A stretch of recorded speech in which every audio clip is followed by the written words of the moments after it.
Welcome to Zeros and Ones, podcast about philosophy, ancient wisdom, and the meaning of life. Here is your host, Becka Thompson. So, my book that I've written is called One, the Biography of All Things. And my podcast is called Zeros and Ones. And, because one, duh.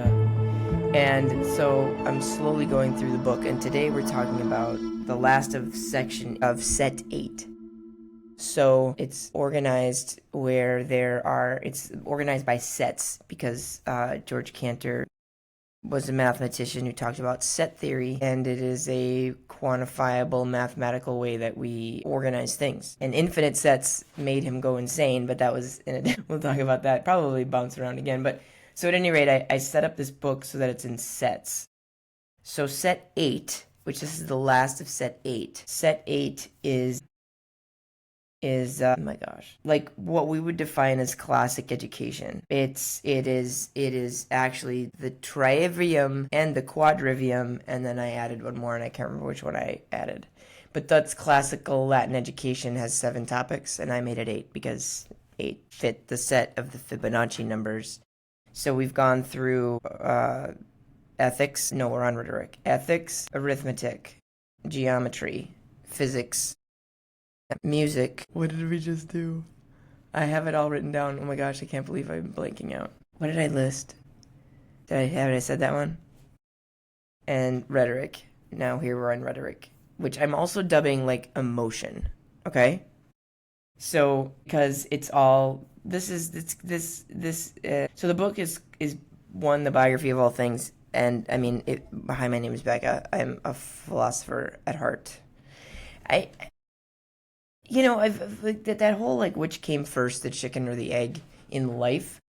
I've very much been like, how did I become this way? I don't know if anyone else ever analyzes themselves, but like, what led to this? I see other people living more normal lives, seeming to be just fine with whatever comes their way, and that has never been me. I don't know why. I just need to understand why and how things work. And I want to understand people and why, and it's always been that way. So we're going to talk about rhetoric today. Rhetoric being a broad term to talk about language and emotion. Because rhetoric is not only what you say, but how you say it, right? So a lot of rhetoric is the idea of that we're either inflaming emotion or we're killing emotion, and who's responsible for emotions, what are emotions, in a sort of, not in a clinical psychology kind of way, but in a math way. So the book of philosophy, One, the Biography of All Things, is meaning to sort of just plant seeds in people to realize, to potentially come to discover what I have discovered, and that is that everything is related. And everything is the same thing, but we'll get to that. So we start with a quote. And I found this one. I thought for a person who was born not being able to see or hear, we should use her quote. And this is Helen Keller. The best and most beautiful things in the world cannot be seen or even touched. They must be felt with the heart. So, our final ick, because I told you we've done music and ethic and arithmetic and physics. I'm trying to think, we did astronomy, geometry. There's some metries too, because meter, which by the way, I don't know that I talk about this in the book at all, but I was thinking about this at the gym yesterday, that the word mile is meal, which comes from French, Latin, whatever, of 1,000. And that phrase, a journey of 1,000 miles begins with one step, but the 1,000 steps is actually what we define as a mile. When we first defined that. That's why a mile is different than a kilometer, because a kilo, which is also 1,000, is a meter, which is a very specific amount, versus a mile is based on a yard, which was a stride. It's all words. Okay, so rhetoric is the how you say something. Okay, so let's see what we're up to here. So now the language that I know the best is English, obviously. But is that the universal language? And I would argue, no. The universal language is mathematics, which is why I study mathematics. But all languages right? We have idiomatic expressions. I don't know if you're aware of that, what that is, but it's just the idea that, like, well, the journey of 1,000 miles begins with one step. I get maybe that's not an idiomatic. I was thinking about this one yesterday. I was trying to think of like an idiomatic expression is, I can't believe I'm blanking on how to define this, but it's just something that actually makes no sense in the actual language, but it's just something that people get used to doing, right? Get used to saying when they are users of that language. And language is like is a form of currency. It is a communicative currency.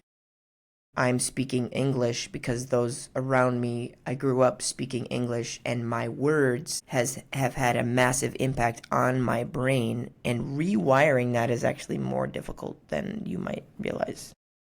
I have tried to do it many times as an adult, and they always say, oh, when you learn these things when you're young. It's true. It's because your mind is taking in so much.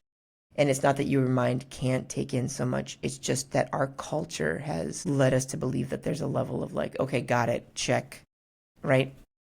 But that's not a check. It's not a got it. It's not a done. It's just, it's an nah. You probably know what that song is. Okay, so there's this idea of emotions tied with words, right? There's a lot of things, as a teacher, you'll be like, well, I hear kids say a lot of times, it's a non-apology, right? I'm sorry that you feel that way. We use emotions to dictate our world. You know, there's this almost constant war between logic, that was one of our icks, and emotion. Emotion is energy in motion, but it's all energy. Emotion is our guidepost for us. We'll get to that later, but oftentimes, well, we'll get into that later. So I am a classically trained actress, and in theater, there's a phrase that you want to keep the drama on the stage. So as an actor, you're trained to understand yourself so well that when you are on stage, everything is a choice. You know, if you choose to walk with a limp, that's a choice. Because you understand your physical body. If you have an accent, that's a choice. It's not because, you know, I was born and raised in Minnesota and say, oh, hi, how you doing? It's that I've conquered my personal accent that is cultural. So you get to a neutral place, and then as an actor, you make a choice. Everybody thinks acting is about emotions. Well, that's part of it too, right? Is make it a choice. Make it a choice. And you construct things in your brain. So it's really interesting because, yes, there is a phrase, you keep the drama on the stage when you're an actor or a performer of any type, because drama in your life just becomes an emotional weight. I think everybody knows this, right? But can we, and I'm not saying scientifically because that gets into psychology. I'm saying can we understand this from a universal perspective of just what our words do, right? Because if you don't know what someone is saying, if you weren't the receiver of their projection, nothing happens. It's like tuning my radio, right? If my radio isn't tuned to the projection of the station, I'm not going to pick it up. I'm not constantly flooded with sound when my radio is off. And even when my radio is on, I'm not constantly flooded with sound of other things coming into me.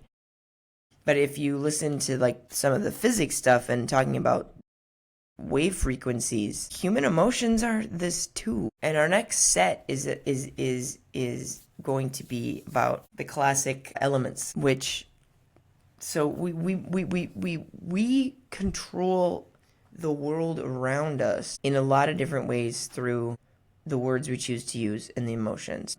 Sometimes people can say things like, and I've been I've been prone to doing this. I'd not, you made me feel, right? We even have songs about this. You make me feel like I hate that song, by the way. Like, what does that mean? A natural woman? I don't know, what does that mean? But my point is that it's like, can someone make you feel a certain way? Maybe if you're speaking the same language. Okay. So, something we used to say as kids too was sticks and stones may break my bones, but words will never hurt me. I say this, I don't think I'm alone in this. I was teased as a kid, sometimes mercilessly. And when people when people mistreat you as adults, even still, it can get you to that place, right? Sticks and stones weren't used against me as a child, but words were all the time. So maybe that's not a true statement, right? So let's think about our first words, because we're going to talk about word and logic and logos, and we've gone through this. There's a reason why rhetoric and emotion is last of the first set. So we go back to John, the Gospel of John, chapter 1, verse 1, which is, in the beginning was the Word, and the Word was with Yod. See what I did there? And the Word was Yod, or God. I'm going to use the word Yod, because Yod, I think, is where we iterated God. G-ya. Very close. I don't know. I'm convinced already, because this is how sounds manifest. So we've already established that word is logic, right? Or the logos, but it also is word. Okay? So we want to communicate in an efficiency of words, right? Words can be conveyed as they are now through my voice, which we've talked about, the vibrations of the voice. They can also be on the page. I wrote a book. And what we're constantly seeking is this sort of clarity, but clarity through what? Clarity through sound, through articulated sound. Like literally, again, as a classically trained actor, you learn how to use your machine, right? And your teeth. If you're watching this, if you're just listening, you're like, what the hell is she doing? If your teeth, right? Your tongue and your teeth and your mouth and your lips, they start to the sound. Otherwise, it's just, and then we have pitch, right? You can be out of pitch, you can be in right? But that's all there is until you start to articulate the sound. Excuse me. Same as with words. There are a series of glyphs that came from ancient sources that are used to convey an idea. And we have shared space in this, but is it perfect? I don't know. Do we all get along? Probably. Then we're missing something, So for me, my master glyph and my master tongue is English, which came from the word Anglish, because it was the people of the Angle, or the island, which is England, that we now know of it as, right? The Angle Island. So words all came from the same, like, I am not a trained I am an autodidactically trained linguist. How about we put it that way, right? So let's break down that. Auto, self, didact, teach.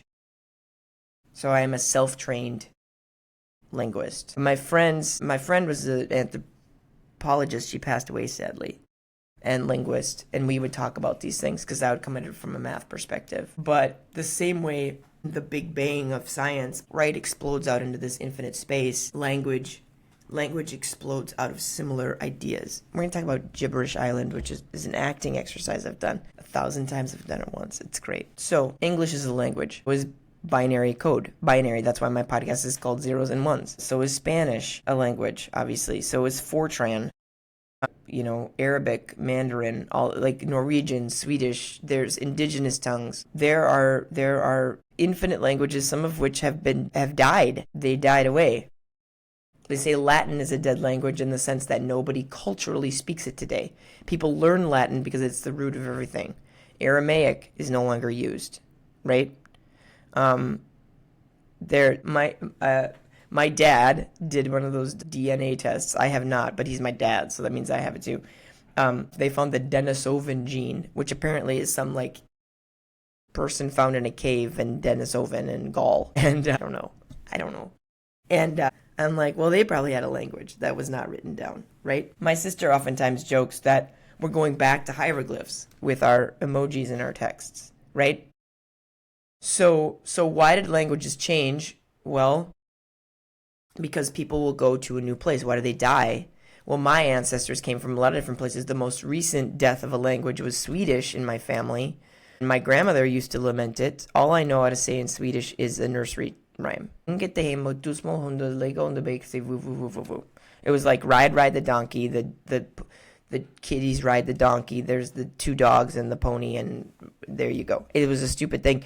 I don't want to say stupid, but that's the only, I can't even directly translate it. I just remember learning that Swedish. And my grandmother lamented that none of her grandchildren knew Swedish. And I was like, well, you didn't force your children to learn it, and they didn't force us, right? But that's how languages die. Because her generation didn't even speak English. Or her parents' generation didn't even speak English, right? So in the Bible, it talks about the sins of the father will be revisited to the third and fourth generation. And you can take that 1,000 different ways to mean, because the Bible is like truly the greatest book in terms of the layerings of meanings. But it's that 3 or 4 generations and something will change. And it'll be utterly forgotten. I would be hard-pressed. I know them, but I'd be hard-pressed if you were like, what are the names of your great-grandparents? I would be like, Carl? Those are my people, you know, like my family. Great-grandparents. I know Thor Peter, but that's a different one. But my point is, there are levels where it's just gone, right? Because you're so enveloped in your world, right? So people change languages because it wasn't just because it gets lost. It's because they go to a place, okay? Because the law of the land is the language of the land, right? Ignorance of the law is no defense in the United States of America. How can you know the law if you do not speak the language? So this naturally gravitates everybody to be learning, in this case, English. And so the languages of my family of old are now not in my brain, right? So, excuse me. So, back to Sticks and Stones, right? In the play Much Ado About Nothing, Beatrice and Benedict spar with each other, and then they end up lovers, right? And it's this whole idea that it's like, you know, my mother used to say this to me even though I didn't like it, and I don't necessarily believe it, but a little bit I do, that the boys that pick on you really like you. And I was always like, that doesn't make me feel good. But I think that's it. You know, we now say that that's the gaslighting, right? You're experiencing something hard, and I don't put that in quotes to diminish people, but I'm saying that, like, how we convey what we think and feel goes into acceptable emotions. I do believe that not all, but some of the people who teased me when I was younger actually were not meaning it. They had directed energy toward me and were uncomfortable with it themselves, and so they turned it into an insult because that was socially acceptable, right? Because very quickly we teach children that we have some acceptable emotions and some unacceptable emotions, right? I mean, why do we have volumes of poetry written and billion-dollar entertainment industry, most regurgitated rom-coms are the same thing, right? Do you like me the way I like you, right? And like coming to that, like, do you have 90 minutes to waste on any billion of things, right? So Brene Brown, I just was reading something of hers this morning. She has some new book that she said was emotionally taxing to come up and write, right? She's made her entire career. She had a career before this, I'm not trying to diminish, but talking about vulnerability, right? So we use our emotions, we value emotions, and yet to out ourselves of Beatrice and Benedict, right, is terrifying. So rhetoric in this time, I want to talk about, like, why have we done this? Because interacting with each other is the foundation of existence. It's fundamental to why we're here, right?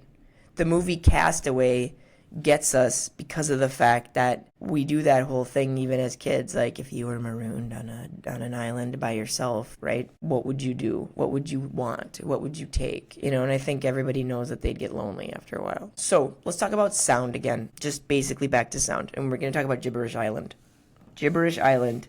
I don't know that my instructor called it Gibberish Island, but I have always called it, and when I've instructed kids. So I'm a classically trained actress, and I have taught acting many times. I've taught theater many times, and I do this in every play that I've ever directed with younger people. Adults are a little more resistant, depending. Although, like, the whole point of being an actor is that you get back into your childlike space, right? And I think that that's super important. But I dub this Gibberish Island. So I'll tell you my first experience that leading children, they love it. But so you get into a very relaxed place, okay? So we always used to lay on the ground in what we called A position. It was like corpse position in yoga, right? And you lay down, palms up. It's very physical. And you breathe and you relax and, and once the group is sufficiently, and it's a group, it's always a group activity. This is not something you do alone. Once everyone is sufficiently relaxed, right? As the instructor, in my experience, say, okay, we're all waking up we're in the same place, right? We've crashed a ship and we don't know each other. We all have amnesia, including amnesia of any known language. Nobody speaks, not only do you not speak the same language, you don't speak any recognizable language. Because I've done this 1,000 times. Like, people inevitably try to use words that they, like, heard in French class once, but it's like, no, nothing. No English, no Spanish, no Swahili, no Dari, nothing. So any language that might previously exist is out the window, right? So you wake up, right? And what transpires is quite interesting.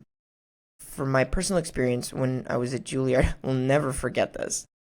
Because we very quickly, first of all, grouped into what I could call like tribes, right? And it was like little clans of, I'm going to trust you. And we were making, it would like, and it goes on. Like the lead person, they're like, okay, the sun's about to set and you need to find shelter, right? So you all kind of like, you're the person leading the exercise, the teacher, which I've done, but I've also been the participant, like has to kind of just give basic, like a storm is coming, right? What transpires very quickly is not only immediate group tribes, immediate clans, immediate, because you need allies. Nobody wanted to be alone. Nobody. And in a moment, it almost inevitably went into 2 clans. Sometimes there would be 3 at the start, or some like 4 or 5 smaller ones, but inevitably it gravitated into 2, which is a fascinating human thing. But then also the language started to form. So, I'm trying to build a shelter with my newly made, right? And you'd be like, right? And maybe I'm trying to convey to you, do we need these, right? And now, boojigaboo is something to do with pens, right? And maybe if I didn't mean it that way, right? So then my classmate would be like, boogajaboo, right? Thinking like this is, are you meaning food, right? And now you've got to clarify, right? No. Oh, and then now you're going to pantomime like we're building shelter, right? Blah, blah, blah, blah, blah. It's fascinating. It's fascinating to experience it. It's fascinating to watch other people experience it. And kids that I've worked with, they love it. They're like, they want to play it all day. They go, like, they're like, that was the greatest thing. And for me, as a teacher, I love, showing it to them, or, like, for the first time ever. Like, because they don't really believe what you're doing at first. There's definitely a level of, like, this is weird. I don't know that I trust you. So you really can't do it until young people trust what you're doing. If you're in a professional acting thing, in a little bit, although I've been in some professional environments that I'm like, I don't trust this director to know like stage combat, and then I actually get punched in the face and you're like, yeah, that I was right to not trust them. Okay, but that's a sidebar. But it's fascinating. Kids love it because they're coming up with their own language, right? I didn't invent English. I'm working to make up words. Thank you very much. Because I figure if Shakespeare can do it, I'm gonna do it. But like my point is that we didn't get to make this up with each other, right? Somebody else did generations back, right? But we're left with the remnants of this, right? So then let's talk about sound, right? Because if we go back in time in our language, some words sound the same and some don't, right? So let's talk about the title of my book, One, okay? One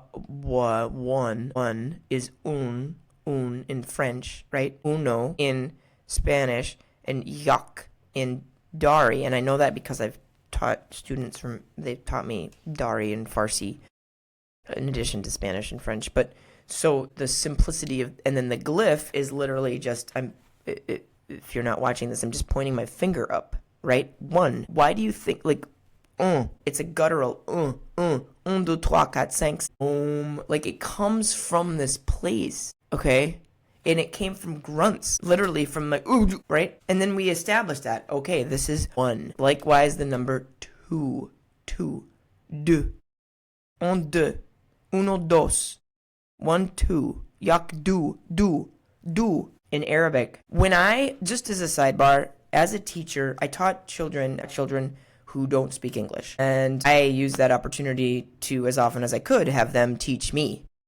Because it's just, as a teacher, it just builds a classroom where they're going to learn a lot more than if you just like at them. They're going to have more buy-in for math and just the class in general, because they're like, oh, this teacher cares to know what I go through, right? So rather than trying to learn these languages from a book, I just learned them from children telling me, sounding it out. And this was a couple years ago, and I just was like, holy crap. Like, I can't read the glyphs of Arabic, but the sounds are the same. And I get lost in the frequency of it, right? But when people are speaking, so I had a student who was bilingual, and so she would write phonetically in the language, in the glyphs that I understand, which are the English glyphs, right? Which so many of the Romantic and Germanic languages use. But it's not the exact same. So here's another thing. Why do words like law, laud, lord sound nearly the same? Why? I'm losing my TikTok froze on me. Why? Why do those sound the same? Homonyms exist. Homonym. Homi is same, nym, sound. Homonym. So a homonym is a word that has the same sound but different meaning. But do they have different meanings, right? Let's say the ones that get law, laud, lord. Just throwing that out there, okay? Do you know that the vowel sounds are the same as the sounds of the chakras? And if you're like, what are chakras? Because you grew up super religious the way that I did, and you were not told that it's, yoga is a religion. Yoga is in a way a religion, but not at all. It's a path. I can't believe that was what went into my brain as a child. But it was. But the chakras all have a sound, and they're all vowel sounds. A, O, and then silent. I don't remember which order is which. Sorry, but I don't. When I was learning, in fact, the book, it might be in my bookshelf right over there, unless I took it downstairs. Trying to organize. Organize means just make a different pile of books. But Speak with Distinction by a woman named Edith Skinner. If you're an actor, it'd be good to get that book. That there are diphthongs, which vowels are either pure or they're diphthongs. So, in fact, E, but then O is O and O. And then there's the schwa. Kap schwa schwa. So those are diphthongs, which are two or more shifting vowel sound. But you were tuning, right, your throat with your ear. And in terms of being an actor and learning diphthongs and Speak with Distinction, the phonetic alphabet, I'm a huge believer that I said this 25 years ago, that we should translate every language into the phonetic alphabet. Phonetic itself, that word comes from the Phoenicians, which are the ones that are the letter A is just literally something you can do with your hands like this, and you might immediately think I'm doing some Illuminati symbol. I'm just showing you the letter A, which you can see as you go down to my elbows, right? There's the right A, and it crosses, which is also the same symbol of the aleph. Aleph bet was where we get alphabet, okay? And the aleph bet is the A, the letter A is the ox head of the Taurus, the bull, which is astronomy, okay? All things are connected.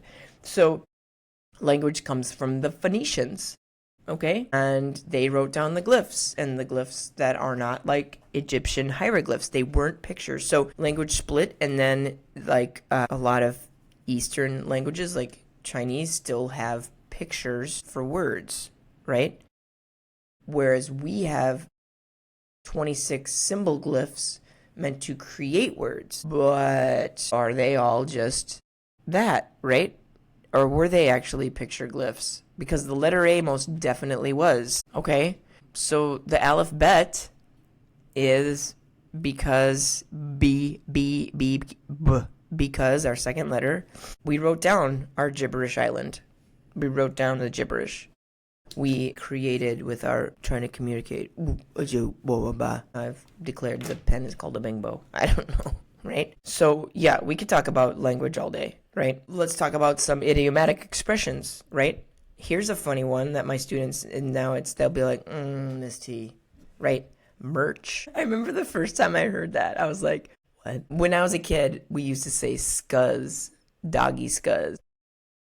I don't know if any of you 80s kids out there used the phrase scuzz, but that was like a put down. Like you were cheering on a put down. That was scuzz. Merch, according to my students, was like, this is real. That's true. Facts, merch, right? It changes constantly, right?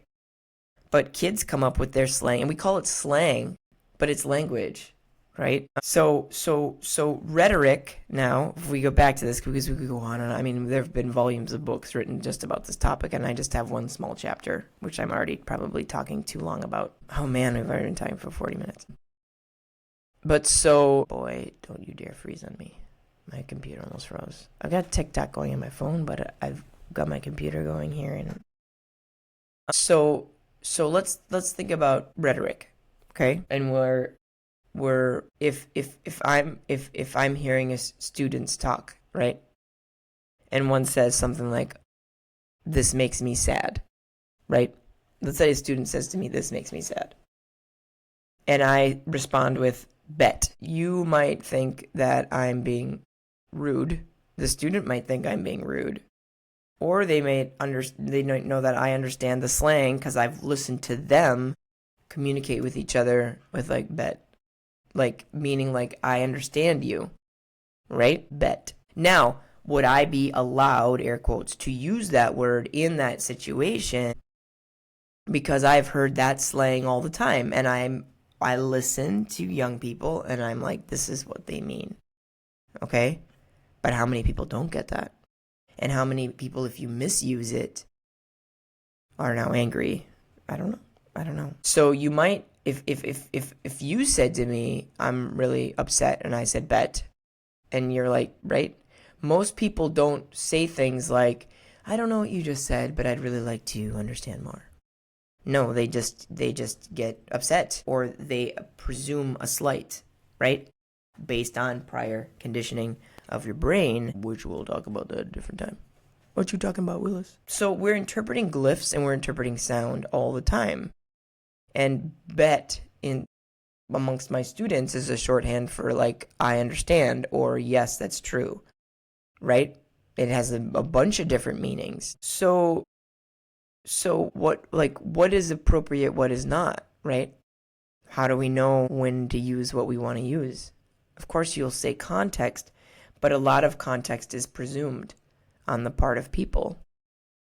So let's talk about emotion, okay? We communicate obviously in far more than just words and language. So let's see. Okay. So let's say that you're running a marathon and it's incredibly difficult and it's harder than it's ever been before. You've run for actual hours. You fell down. Let's say you spent most of the time alone. You are doubting yourself literally for hours in your brain. Can you tell I've been here? In your brain, you're like, I don't know that I can do this. And then you're almost near the end, and you hear someone you know call out your name. Oh, nice job. Good job, Becca. And then you see them, and they smile, and you run over to them and cry, and you collapse in their arms, having finished this thing. Do you think that you need words in that moment for them to know how much you appreciate them? Or do you think that they just, as we say, they just get it? Right? Okay, now let's pretend that we're all in high school again. Or maybe it's still happening. I don't know. You like my hair, by the way? It's a crazy town. Let's say you have emotional, you admire someone, right? And admiration in and of itself it starts in the brain. The word that we used as kids was you had a crush on someone, which I don't even know. I genuinely have no idea where that idea came around. But this is something that you kind of culturally learn at school. The way that I learned it, sadly, is that I was complimenting someone not in their presence, and someone that was just my friend, but kids immediately started teasing me and saying, oh my gosh, you have a crush on him? And then I felt like I was a pariah, and I didn't even know what the word crush meant. I was like, I'm not allowed to compliment my friend. I was honestly like 9 and 10, but this is what people do. And then you just culturally accept that because I don't want to get teased, right? But so let's say you have a crush on someone, you admire them, let's not get too deep into it, right? And you are at your school dance, right? Wedding crashers, and your eyes are darting to them, their eyes must be darting to you because at a certain point you lock eyes, right? And they smile and you smile. Do you think something was conveyed? Do you think that maybe they know what you think? Right? They say that eyes are the window to the soul, so do you need actual words? Were actual words conveyed in either circumstance of these little scenarios? No, right? So why do we have words? Well, I wrote a book trying to convey ideas, you know what I mean? And those are based in words. And I'm talking now. And those are based in words. Because there are levels of discovery that a human being can find, and words are the only way to convey the idea. So we go back to my pens. If we've established this is if we haven't established a word for this, a sound for this, how can I convey it to you in its absence? Bungaboo. Let's say bunga. I call these bungas, right? And I've established this is, and again, Gibberish Island, I've watched kids do this and I've done it, right? Bunga, right? These are the bungas. We've established that, pen, but let's say we're on Gibberish Island, right? And the pen means a bunga. And we've, scraped it into the wall, and we know that this writes a form. And when I go, bunga, right? Throw my arms up, and where is one? Can you find it for me? But we don't have a word for find, right? Bunga. I'm communicating to you, even in the most rudimentary ways, what I need.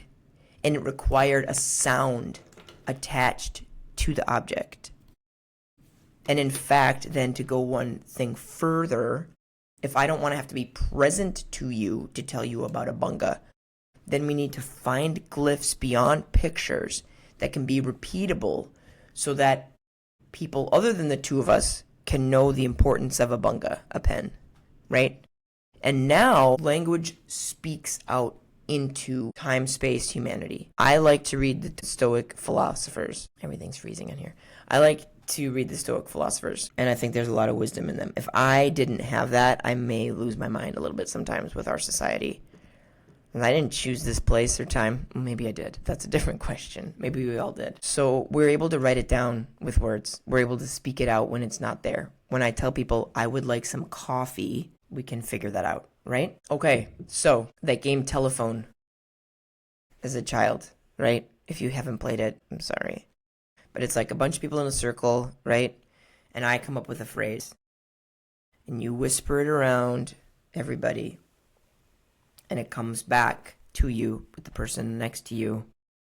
And then they tell you the phrase, right? And if you're being really, you have both people write it down. If you're in gym class, then you have sweaty socks. And you can only say it once, right? That's the rules of Telephone.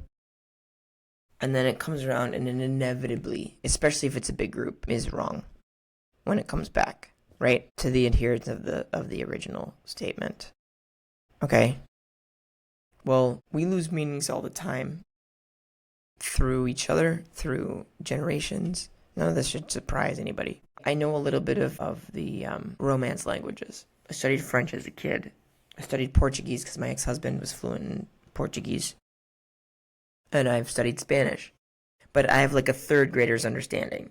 And I actually have not practiced Spanish in the last 6 months much, but I was getting to become moderately functionally fluent. I know a little bit of the Germanic languages, right? And I've learned some Farsi, Pashto Dari, which are Middle Eastern languages. So why do I say that? Okay, well, let's look at the days of the week. And even though I could go on and on and on, I think we're going to end at the days of the week. Because, yeah. I'm sorry, I'm looking at my notes here for a second. So we'll look at the Germanic languages, English, Romantic language, Spanish, and some Arabic, Middle Eastern languages, Farsi. Okay, and just look at the days of the week to see how and why we've iterated, and are there links, and are those links, do they go back to this fundamental idea of one, and that we've established with astronomy and physics and mathematics. So, in English, we say Monday. Just listen. Okay, listen. And I'm also looking at the words. But Monday, Tuesday, Wednesday, Thursday, Friday, Saturday, Sunday. Today is Sunday. Spanish, it's lunes, martes, miércoles, jueves, viernes, sábado, domingo. To all my Spanish-speaking former students who might see this or listen, I'm sorry if I mispronounced something. They're very good at keeping me honest. In Farsi, okay, I'm using my grunting phonetic interpretation because I do not read the glyphs. My former student taught me it's Yakshambe, Dushambe, Sheshambe, Charshambe, Pinchambe. And it was when we were going through this that I realized Shambe is day, and Yakdus is 1, 2. Man, 1 is like one day, man, but man is also moon, which is lunes, is moon day. So, and why does every language have 5? Why? Now, you might be able to say it's because of the Gregorian calendar, but is it how much power did the Pope have over Arabia or over China? I mean, these languages iterate separately from these things, even as they're connected, right? So we always are having 7, and what do they all go back to? Okay, so in Spanish, if we use English interpretations, you have Moon Day, Venus's Day, Mercury's Day, Mars's Day, Jupiter's Day, Saturn's Day, and Sun's Day. Okay, Jupiter is Thor, which is Thursday. We've probably talked about this before. Okay, Martes is Mars. Miércoles is Mercury. Sábado, Domingo, Saturn. Domingo, okay, Domingo. And where do we get? We get dominion from Domingo. Let's see, I should know this in French. Lunes, but I'm so used to it Spanish now. My Spanish. What's up, Patty? Thanks for coming to my TED Talk.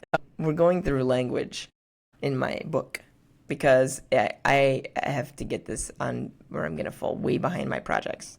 Dear everybody listening, yours truly has 50 billion projects. Because if there's one thing that I've learned from my family of origin, if you have time, you need to fill it. So here's another thing about language and the days of the week, okay? Yeah, days of the week, Underpants. If you know what movie that's from, you're welcome. So Spanish word for day is Dios. Okay, and that's also Dios, deity, day, God. Like, I didn't make this up. Other people did. But it all then goes back to my favorite grunting word, Yod. Okay? Yod. Dios. So in Hebrew, if we're talking about language and numbers, Yod means 10. So that is the word for 10. And what is special about that? Well, I just told you. I just showed you. And in fact, that's why this podcast is called Zeros and Ones. Because if you break all this stuff apart, right? 1 is the everything, is the completion, and 0 is the unknown. And everybody, this is like the ancient mysticism that absolutely everything is embedded in. I've done math videos before, and I've stumbled upon it, of I just stumbled upon it looking through some old stuff of our relation with the seasons and our counting metrics, right? And there was a dusting of snow last night here in Minnesota, and thank you for the gift. We are now into the dark days, right? But today's December 1st. We are going into the cold, right? We're going into the darkness, but when does it switch over? Literally like clockwork. Clockwork is the idea of putting a language to what naturally happens. And what naturally happens in our calendars, I'm staring at my round table, is that the sun on the... Okay, don't shoot the messenger. On the 21st, sometimes the 22nd of December, like a spinning orb, right? Which you literally can create a gyroscope. Now we're talking about physics again. The sun goes down low in the sky, and for 3 days, okay, just listen to the symbolism. I'm not going to unpack it right now, but maybe you'll hear it. On the 21st, 22nd of December, the sun gets to its lowest point. It's nadir, words, and at its lowest point, it's there for 3 days before it rises again on December 25th. That is called the winter solstice, and it is how we conceivably count a year. But our year actually started counting in March. That's why September is 7, but we call it our 9th month. It's because other forces took over things, right? And sorry, I have to tell you, I actually been trying to not look at the TikTok live feed because it throws off my train of thought because I want to say hello to everybody, but then I get totally thrown off. So I just did that to myself. So hi for everybody who's coming in. That's how we count. But so we started our calendar counting in the springtime because the springtime, the equinox, is when the growing season starts. So that's why we started counting there. But then I forget who it was right off the top of my head right now who switched it. It was probably, it was definitely had to do with the Catholic Church, that they wanted the year to start with Jesus. So they took over. The entire calendar of the church is mixed with what was called pagan rituals, but really were just like the worshiping practices of rural people, of which my ancestors were almost exclusively. Well, that's not true. I've got such a weird background. Were called pagans. It just meant that you weren't of the Roman whatever, right? But yeah, everything has to do with the sun. Everything. I can't stress this enough. That's why I entitled my book The Biography of All Things, because everything goes back to one thing. So, oh my goodness gracious. So we are both one and we are infinite, and that's the 10 and that's the yod. So take that for what you will. So the next part about emotion, all right, we'll make this short and then we're just going to wrap it up because we could go on forever on these topics, right? Every single one is its own volume of life. Emotion, they say, is energy in motion. So let me ask you a question. How do you know when you love someone? Just you, okay? I'm not going to, what?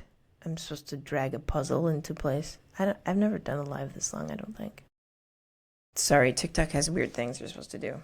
So, they say emotion is energy in motion. How do you know when you love someone? And I won't say how do you know when you trust that they love you. That's something different. That's like again, back to the radio. That's like receiving something.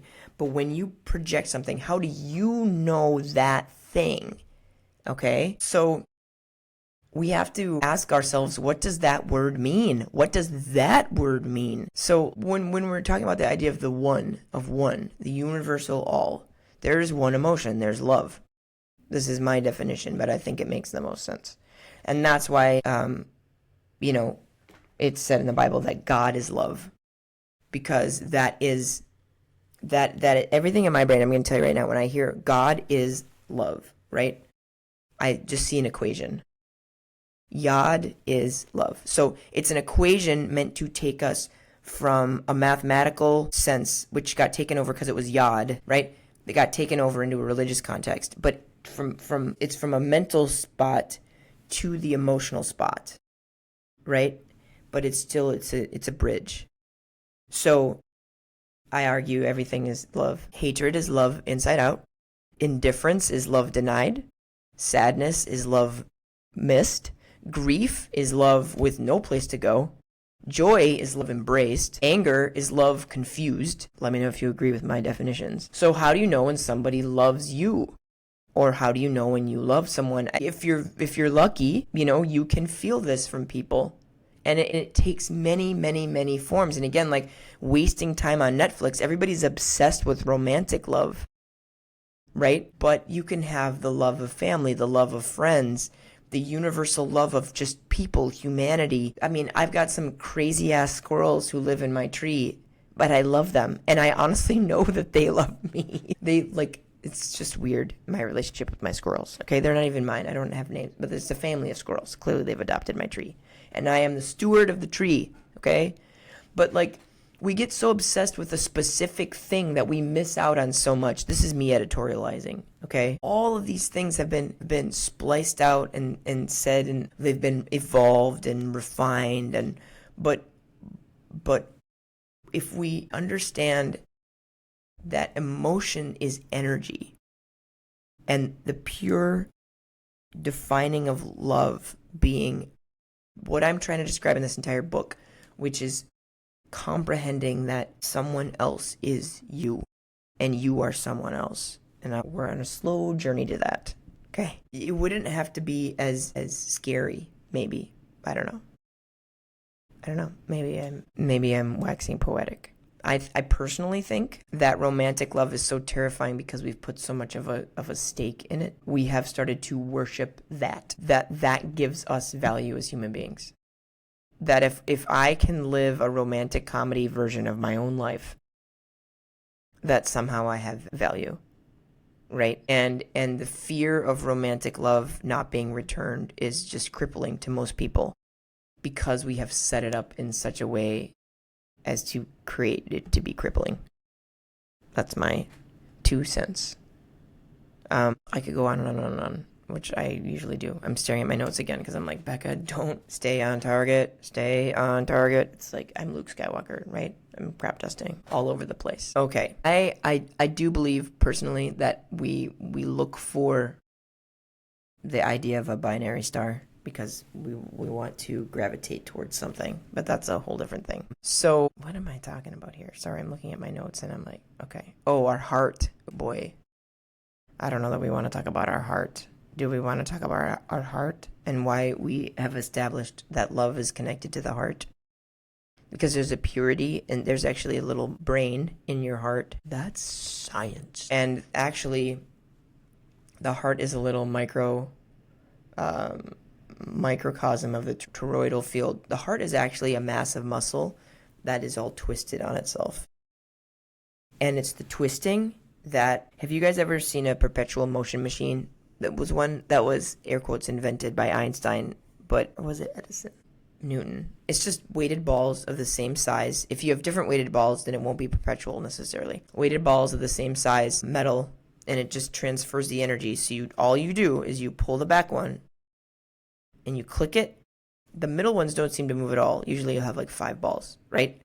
You hit it, the middle ones don't seem to move at all, but then the one on the far side swings off the same distance that you lifted the one side. And then that one will swing back and hit them again, and then the other one goes past, right? It's a perpetual motion machine. That's actually what your heart is. Is that like you, if it's like you something gets set into motion and it literally will never stop so long as it's not disrupted. And the heart is this toroidal pulse in the larger matrix of everything with physics. I know people like, this is why we started with science, okay? With hard mathematics, physics, astronomy, because this is what it is. But so the heart, it's not so much powered by its own accord so much as the energies that it is around. Think of like a mill in water, right? So the water is flowing down through the river, right? Old style mill. It's a power generator, right? The river. Every little town, if you watch Little House on the Prairie, is powered. So that's what you do. So why is this thing, this heart, connected with this idea of love? And I'm fully convinced, I've convinced myself, and reading ancient philosophers and reading and studying mathematics and physics and astronomy and geometry and all the things we've gone through, is because of the fact that it is the purity of understanding the truth about all that we are. So when something has a mutual attraction, right? It's like literally the same charge. I know I've taken all the fun out of a Hallmark movie by putting it in the realm of science. You're welcome. But imagine if the entirety of the human species, imagine like John and Lennon, right? Because I took that as I love the Beatles, man.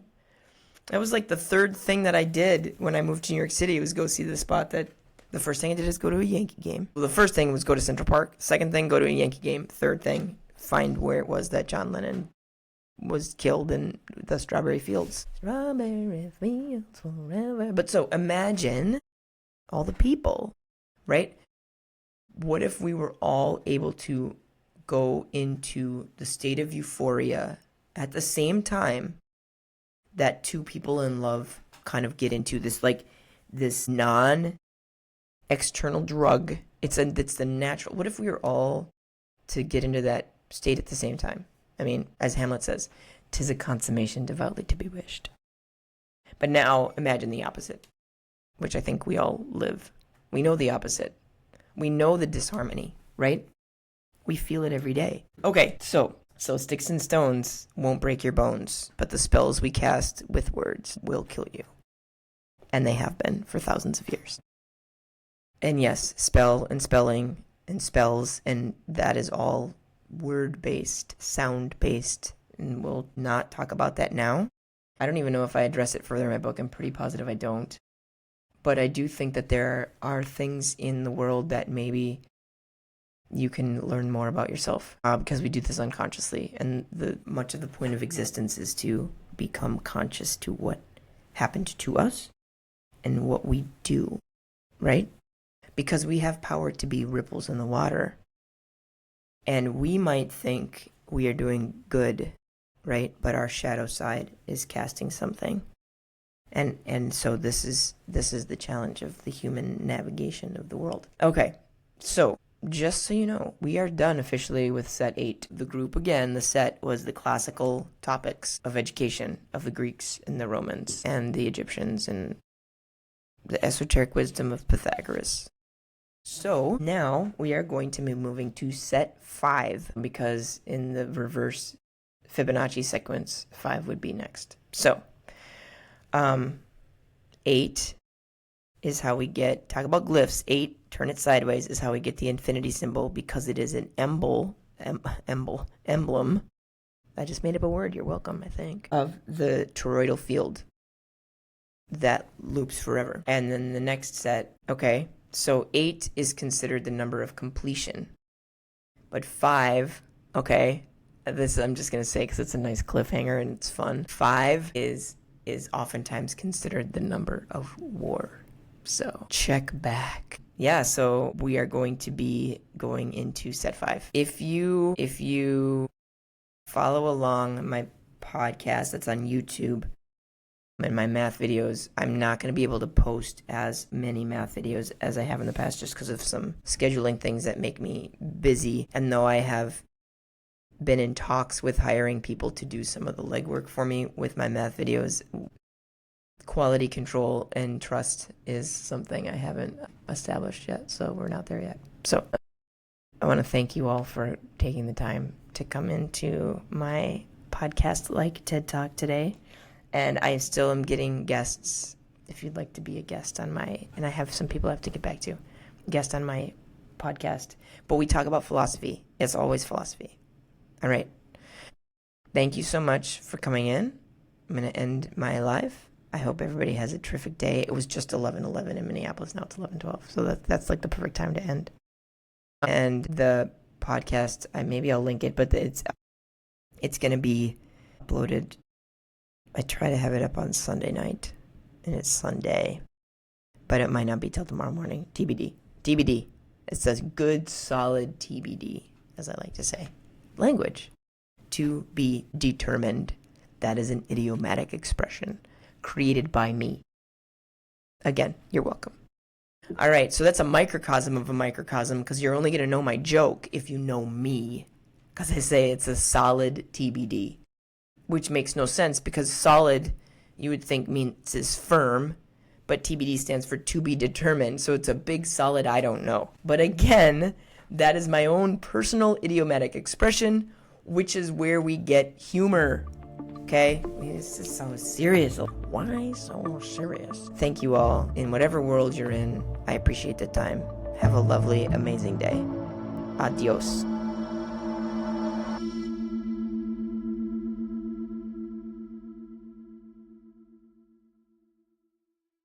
Thank you so much for listening to Zeros and Ones with Becka Thompson. Please subscribe and share.